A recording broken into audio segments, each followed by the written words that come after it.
Hello everyone, this is Sarfaraz. आप देख रहे हैं सुपर हीरो मल्टीवर्स। और फाइनली मैंने मून नाइट शो के 3rd एपिसोड को देख लिया है। आपको सच बता दूं कि चाहे कोई कुछ भी कहे, बट ये शो ऑडियंस को अट्रैक्ट कर रहा है अपने तरफ। इस एपिसोड में कुछ ऐसे सीन्स और कुछ ऐसे सरप्राइज है जिसके बारे में जानकर आप डेफिनेटली सरप्राइज होने वाले हैं। तो इस वीडियो में कुछ ऐसे भी इन्फॉर्मेशन आपको दिए जाएंगे जो आपको इस एपिसोड को देखने के बाद भी नहीं पता चला होगा। तो हमारे साथ इस वीडियो में एंड तक बने रहें, जिससे कि आपसे कोई भी डिटेल मिस ना हो। So without wasting any minute, second और मिली सेकंड, चलिए खोलता हूँ मैं अपने इन्फॉर्मेशन का पिटारा।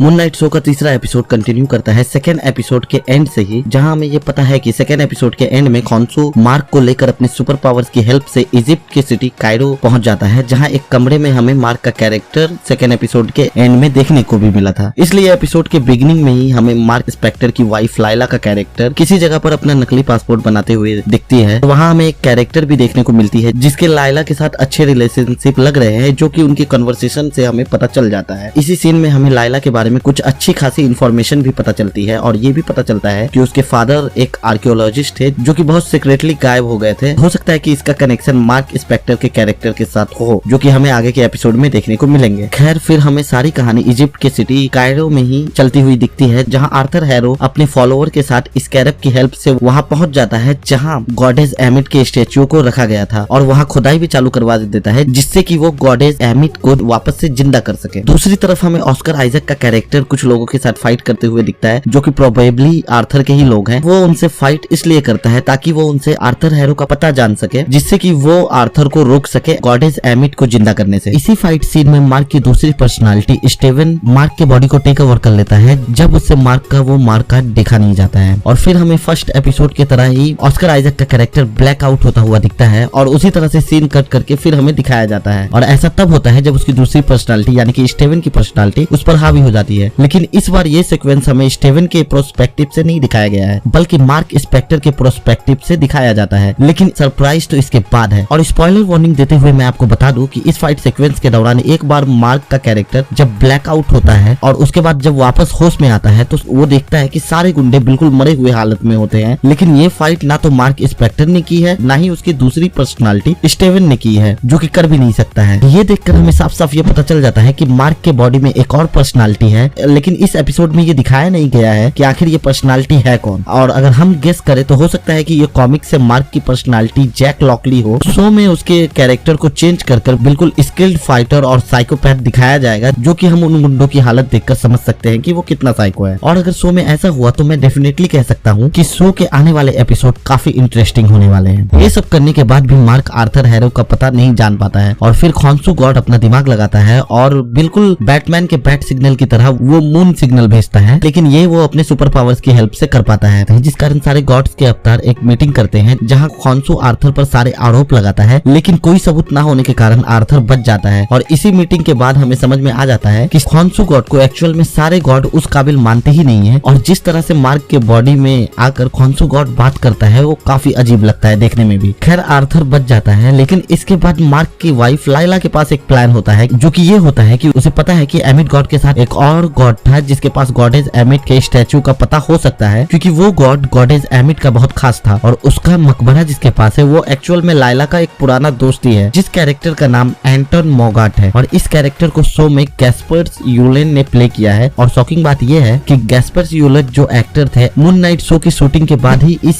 एक्टर का डेथ हो गया है, जो कि काफी ट्रेजिक डेथ था, क्योंकि बंदा काफी यंग था। तो फिर क्या था, ये लोग एंटोन के पास जाते हैं, लेकिन वहाँ आर्थर आ जाता है और वो उस मकबरे को जला भी देता है। और उसके बाद हमें जबरदस्त एक्शन सीक्वेंस देखने को मिलती है, जो कि मार्क मून नाइट के फॉर्म में आकर करता है। जब मैंने एक्शन देखी तो मैं तो एक्शन कोरियोग्राफी का कायल हो गया, जिसे देखकर मेरा दिल बिल्कुल खुश हो गया। आपके जानकारी के लिए मैं आपको बता दूं कि इस सीन में बिल्कुल भी VFX का यूज नहीं किया गया है। उसके बाद भी ये फाइट सीक्वेंस काफी कमाल की लगती है। और हमें इसी बीच में मार्क की दूसरी पर्सनालिटी स्टीवन का मिस्टर नाइट भी देखने को मिलता है, लेकिन जब वो बहुत बुरी तरह से पिटने लगता है तो वापस बॉडी हैंड ओवर कर देता है मार्क को, जो कि मून नाइट के फॉर्म में फिर से दोबारा फाइट करना शुरू कर देता है। इस फाइट सीक्वेंस के एक पॉइंट पे तो मून नाइट काफी कमजोर भी दिखता है और ऐसा लगता है कि ये लोग हारने वाले हैं, लेकिन मून नाइट सबको हरा देता है और वहां से वो नक्शा लेकर अपने वाइफ के साथ चला भी जाता है। लेकिन उनकी सबसे बड़ी प्रॉब्लम इसके बाद ये होती है कि वो नक्शा काफी पुराने जमाने का है जिसे वो लोग पढ़ नहीं सकते हैं और जिसे पढ़ने में उन्हें बहुत मुश्किल होती है। लेकिन मार्क की दूसरी पर्सनालिटी स्टीवन इजिली उसे समझ लेता है, जो कि एक टारो का कोऑर्डिनेट होता है जो पुराने किसी टाइम के